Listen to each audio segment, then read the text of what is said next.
Welcome to the deep dive. We've got an incredibly layered and honestly pretty demanding journey ahead of us today. Yeah, it's a massive topic. It really is. We're going to be exploring this striking, almost jarring contrast in modern statecraft. So I want you to picture the completely digital, instantaneous realm of social media. Right. It's this arena where global alliances are debated in these short, fragmented posts where geopolitical rhetoric moves literally at the speed of light. Yeah. Decades of diplomatic history can just be dismissed in a handful of characters. It's instantaneous. Exactly. And then I want you to completely shift your focus. I want you to picture the dense, heavy, unyielding physical reality of a fog-covered runway in the English countryside. Quite the contrast. Right. We're talking about hundreds of thousands of tons of reinforced concrete, massive supersonic bombers cutting through the airspace, and the just staggering logistical weight of projecting military hardware across the Atlantic Ocean. Which is incredibly complex. Yeah. So today we're unpacking a highly specific, highly tense moment in the U.S. and U.K.'s special relationship, specifically within the context of the U.S.-Israeli war with Iran. We're going to dissect a dispatch from a BBC correspondent on the ground at RAF Fairford. Unpacking that gap between the screen and the tarmac. Yes, exactly. Exploring that widening gulf between high-level political rhetoric happening on screens and the boots-on-the-ground military logistics. And that underlying tension between the digital narrative and the physical reality, that's what makes this dispatch so critical to understand. Definitely. Because we're looking at a situation where the words broadcast to the public and the actions executed by the military, they seem to be running on entirely separate, almost contradictory tracks. It really feels that way. But before we get into the mechanics of that, it's vital we establish the framework for our discussion today. I agree, yeah. This is important. The source material we're examining deals with highly charged political statements regarding the ongoing conflict with Iran. It features direct commentary from Donald Trump, and it scrutinizes the official positions of the UK government. Right. So we need to be explicitly clear for you listening. Neither of us is taking a side here. Not at all. We are not endorsing any of the viewpoints, the political figures, or the military actions mentioned in this reporting. Our mission here is purely analytical. Yeah, strictly analytical. We're looking at the realities of military logistics, the semantic paradoxes of diplomatic agreements, and the fascinating friction between allied nations.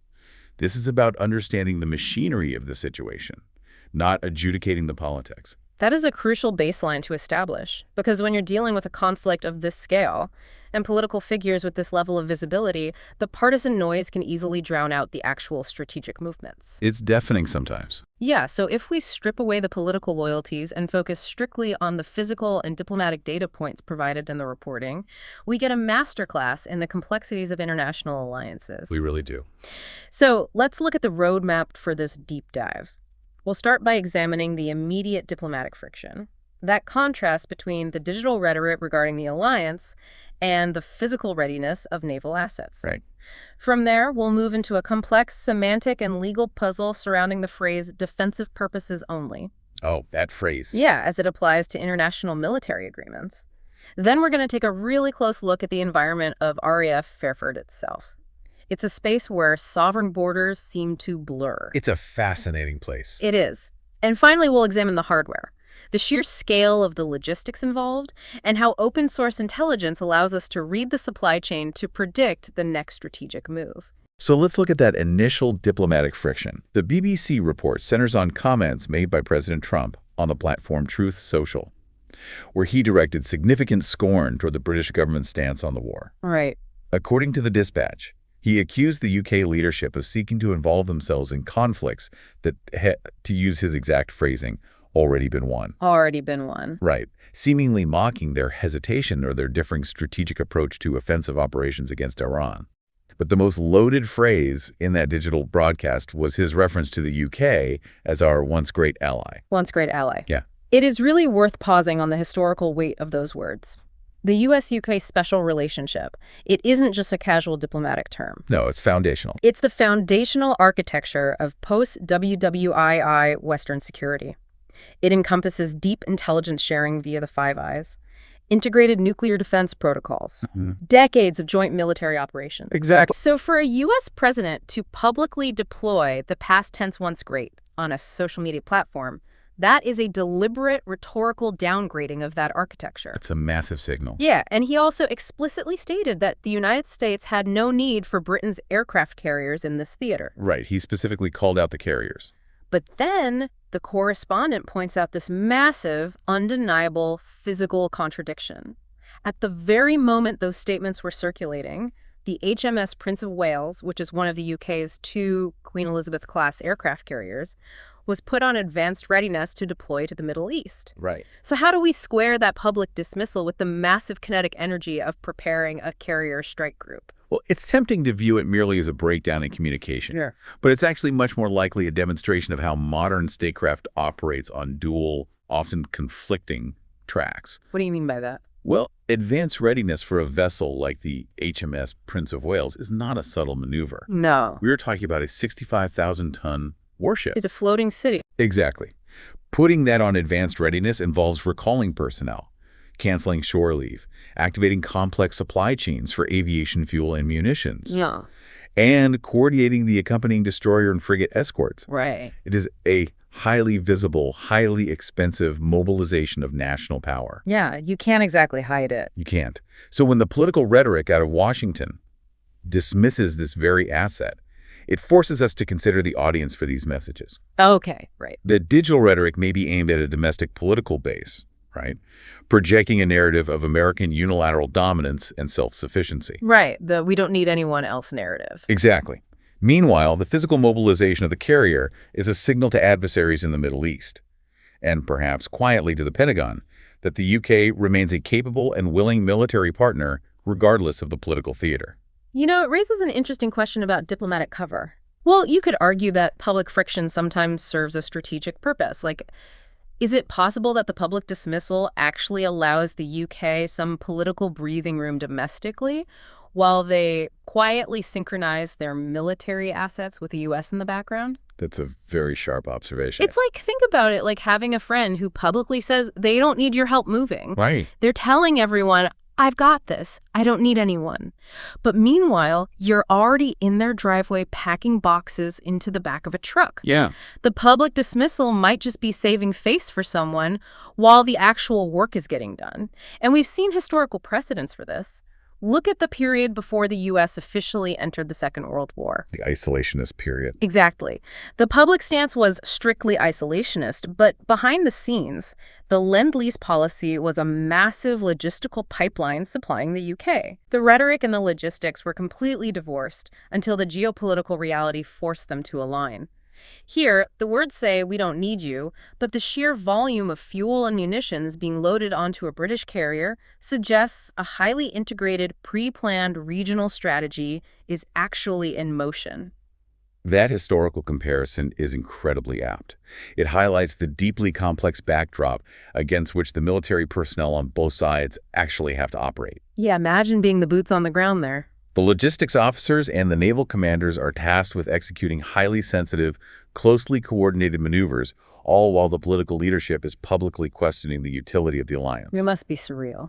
This friction between the political theater and the military reality creates immense operational pressure. And this disconnect isn't just happening at sea, it's happening right on the ground in the UK. Which brings us to a really fascinating legal and diplomatic puzzle regarding the air bases themselves. Yeah, this might be the most intellectually demanding part of the dispatch. Because despite the digital spats, the physical reality is that American bombers are heavily utilizing UK air bases, specifically RAF Fairford. Right. They're using it to project power into the Middle East. And the BBC details the framework of the agreement governing this use. The caveats. Right, the caveats. The U.S. is permitted to launch bombers from British soil for operations related to the Iran conflict, but it is strictly caveated with the phrase, for defensive purposes only. Defensive purposes only. Right. And the correspondent offers the example of striking Iranian missile launch sites as a potential defensive measure. But we really have to scrutinize that premise. We do. How does international law, or even basic military logic, define a defensive mission when it involves launching fully loaded supersonic heavy bombers to drop munitions thousands of miles away? It's a profound paradox, and it gets to the absolute heart of modern military doctrine. Yeah. The line between a preemptive strike and a defensive countermeasure has been heavily debated in international law for a long time.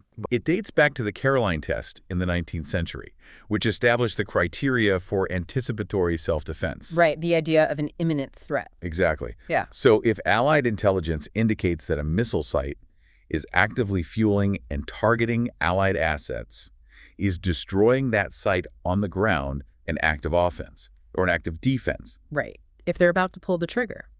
The UK government's insistence on the phrase defensive purposes only is a semantic boundary.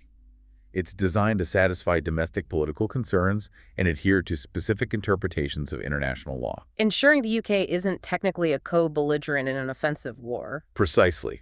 But operationalizing that phrase with a strategic bomber force is incredibly ambiguous. And the dispatch highlights the structural blind spot of this arrangement.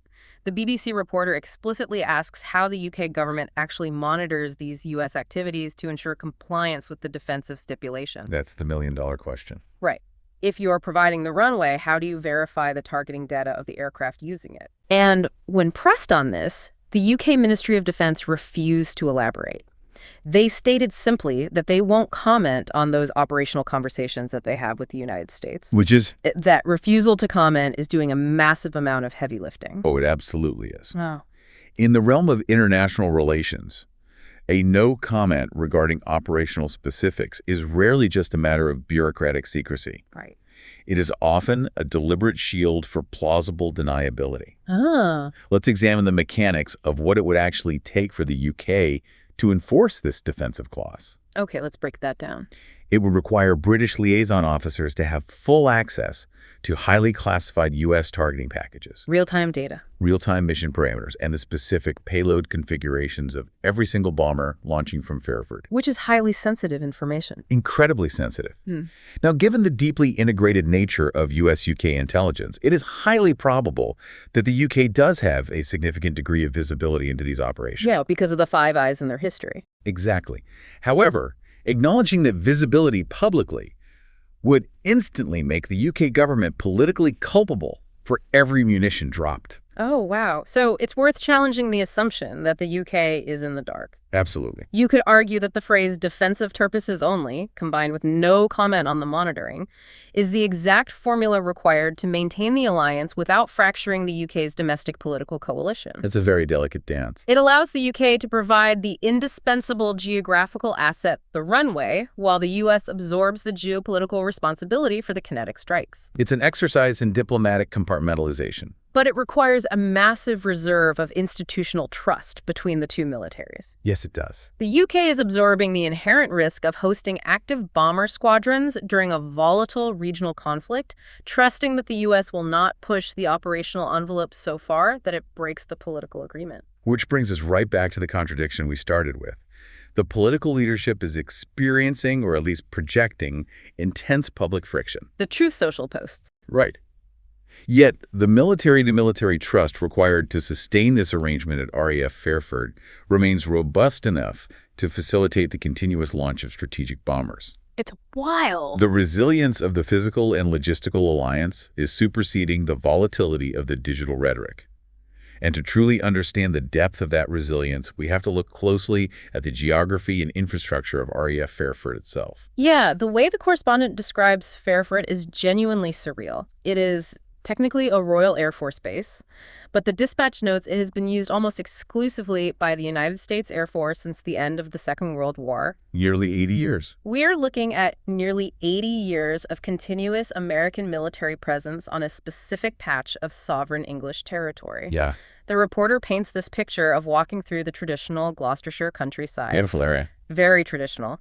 And then you look through a perimeter fence and see classic American yellow school buses. It's so jarring. And Chevy pickup trucks driving around, all bearing U.S. government license plates, driven by U.S. troops. It is literally a transplanted slice of the American military-industrial complex dropped directly into the Cotswolds. The visual juxtaposition is striking, but the strategic implications are what really matter here. That's so. Those yellow school buses and the presence of exclusively U.S. personnel highlight the realities of the visiting forces agreements and the deep historical roots of this logistical network. Right. We often conceptualize geopolitical alliances as abstract treaties, documents signed in capitals. Pictures on a page. Exactly. But what Fairford demonstrates is that alliances are deeply physical. They are geographical commitments. The infrastructure that was poured and laid down during the urgency of the 1940s is still dictating the tactical options available to military planners in the 2020s. And the centerpiece of that infrastructure, the whole reason Fairford is so critical, comes down to the runway. The runway is everything. The dispatch specifies that it possesses one of the longest runways in England. It measures just under 2 miles. 2 miles. But it isn't just the length. The correspondent emphasizes that the runway is specially reinforced underneath. This is a crucial detail. We really should dwell on the engineering reality of that for a moment. Because you don't need a specially reinforced 2-mile strip of concrete for standard fighter jets or transport aircraft. No, standard tarmac can handle those. Right, but the sheer gross takeoff weight of a fully loaded strategic bomber carrying thousands of gallons of aviation fuel and tons of internal munitions, it exerts immense downward pressure on its landing gear. Immense. If the concrete isn't engineered to a specific depth and density, the aircraft will literally shatter the runway surface. It would just crush it. Creating a hazard that could destroy the aircraft on takeoff or landing. Precisely. The physics of strategic air power demands specific geology and engineering. A massive bomber cannot be deployed flexibly to just any civilian airport or a standard military strip. You can't just land a B-1 at Heathrow. No. Absolutely not. It requires a bespoke environment. This means that RAF Fairford isn't just a convenient staging ground, it is an irreplaceable node in the global U.S. force posture. Wow. Without that highly specific, heavily engineered stretch of concrete in Gloucestershire, the operational reach and payload capacity of the U.S. bomber fleet in the Middle Eastern theater would be fundamentally altered. Because they wouldn't have anywhere to launch from. Right. They would have to fly from the continental United States, which requires massive aerial refueling logistics, or find another allied nation willing to absorb the political risk and capable of providing the requisite infrastructure. Which is not easy to find. It underscores the stubborn reality of geography. We operate in an era of digital warfare, cyber attacks, and hypersonic weapons, which creates this illusion that conflict is untethered from the Earth. It feels very abstract sometimes. Yeah, but ultimately, every piece of advanced hardware has to originate from a physical location. It requires concrete, it requires specialized maintenance facilities, and it requires a secure perimeter. The fact that the U.S. is heavily reliant on a runway built decades ago in the U.K. proves that while the technology of war evolves at a blinding pace, the foundational logistics remain deeply tethered to specific coordinates on the map. And that tethering creates a permanent strategic leverage for the host nation. Right. The UK may be facing rhetorical dismissals online, but they hold the keys to the physical real estate required to execute the mission. The concrete itself is power. The concrete itself is a form of hard power within the alliance. And to fully grasp why that reinforced runway is so heavily utilized right now, we need to look at the specific hardware moving across it, the sheer scale of the logistical tail, and the unexpected friction introduced by the environment. This brings us to the operational details detailed in the dispatch. The BBC correspondent observes the presence of B-1 Lancer bombers. The B-1. We need to unpack the capability of this specific airframe to understand the gravity of the deployment. It's a beast of a machine. The B-1 is a strategic, supersonic heavy bomber. The dispatch notes it is capable of flying at speeds up to 950 miles per hour. Let that sink in. 950. That is a staggering velocity for an aircraft of that size and mass. It is a machine designed to carry an immense internal payload of precision-guided munitions while flying low and fast enough to evade sophisticated radar networks. Yeah. The aerodynamic stress on the airframe at those speeds, combined with the weight of the payload, is just a marvel of aerospace engineering. To put that in perspective for you listening, that's flying so fast the air itself basically becomes a weapon against the airframe. The B-1 represents the absolute tip of the spear in terms of conventional kinetic strike capability. When a squadron of B-1s is forward deployed to a location like Fairford, it is not a subtle signaling exercise. No, it's a statement. It is a clear demonstration of the intent and capacity to deliver massive ordnance on rapid notice. However, the dispatch includes a detail that perfectly encapsulates the inherent friction of military operations. This part is wild to me. The reporter notes that while some B-1s had arrived, a scheduled flight of 3 additional bombers was forced to divert to an airbase in Germany. Right. And the reason? poor visibility and fog in Gloucestershire. That detail is just incredible. You have an asset that represents the absolute pinnacle of human engineering, capable of intercontinental supersonic flight, heavily loaded with advanced weaponry, and it is completely neutralized by low-hanging condensation in the English countryside. Nature always has a vote. It's the ultimate collision between high-tech warfare and the stubborn realities of nature. It forces you to consider the fragility of these massive logistical plans. You can plan everything perfectly. Right. You can model every variable of a strike package, calculate the fuel burn to the ounce, coordinate the diplomatic clearances. But if the pilot cannot see the reinforced concrete of the runway through the fog, the entire timeline collapses. It is a modern manifestation of Clausewitzian friction. What's that? It's the idea that in war, even the simplest things are difficult, and the difficulties accumulate to produce an unpredictable environment. Ah. Nature does not care about the strategic timetable. The diversion of those bombers to Germany introduces immediate operational headaches. Because everyone is waiting at Fairford. Exactly. The maintenance crews, the specific munitions, the tactical planners, they are all waiting at Fairford. A diverted bomber is temporarily a useless asset. It highlights that the projection of power is never seamless. It is always vulnerable to localized disruptions. And that vulnerability is why the logistical tail is so massive, which the correspondent also observes.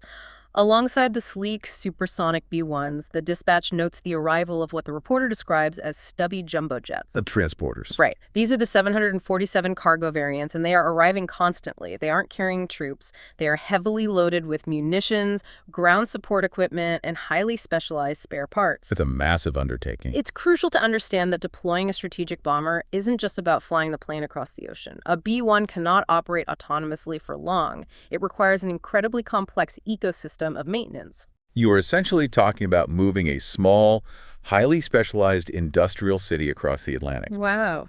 Every hour of flight time for an advanced bomber requires dozens of hours of ground maintenance. Just to keep it in the air. Exactly. The specialized tools, the diagnostic computers, the specific grades of lubricants, and the massive ordnance loading equipment. All of that has to be transported from the bomber's home station in the United States to the forward operating location. To Fairford. Yes. Those 747 transporters represent the circulatory system of the deployment. If you sever that logistical pipeline, the bombers become static display pieces within days. This leads us to the most fascinating piece of analytical deduction in the entire dispatch. We are shifting from observing the hardware to analyzing the supply chain. This is where it gets really interesting. Yeah. The BBC correspondent, while standing near the runway, tracks the flight path of one of these arriving 747 transporters.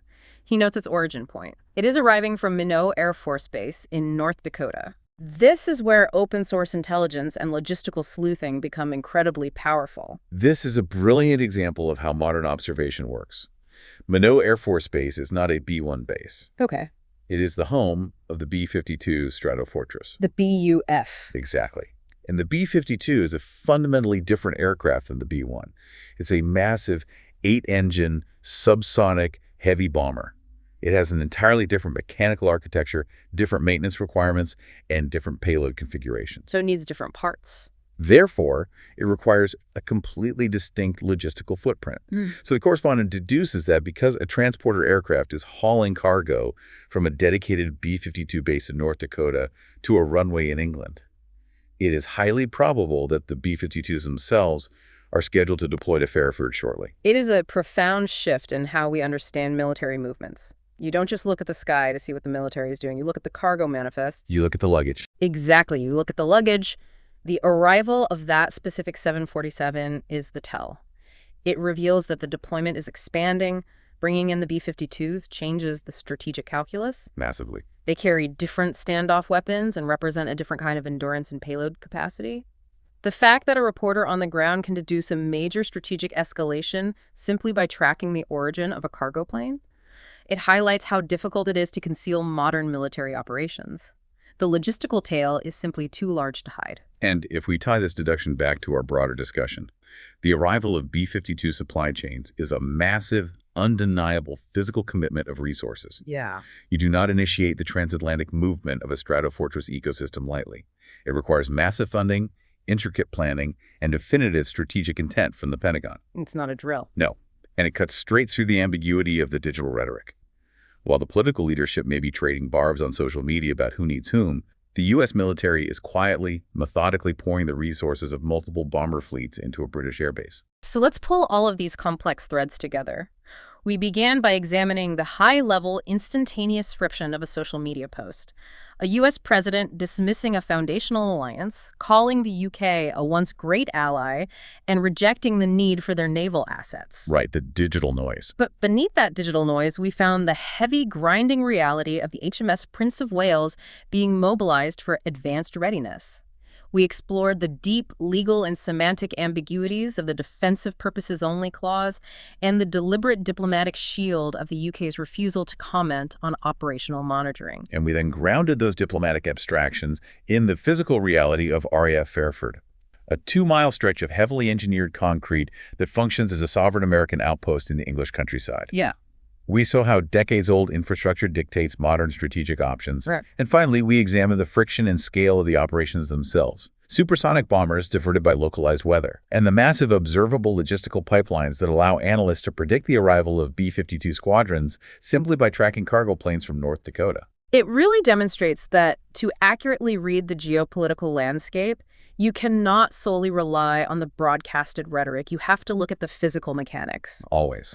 You have to watch where the fuel is flowing, where the concrete is poured, and where the cargo planes are landing. Which leaves us with a final, provocative question to consider. Okay, what is it?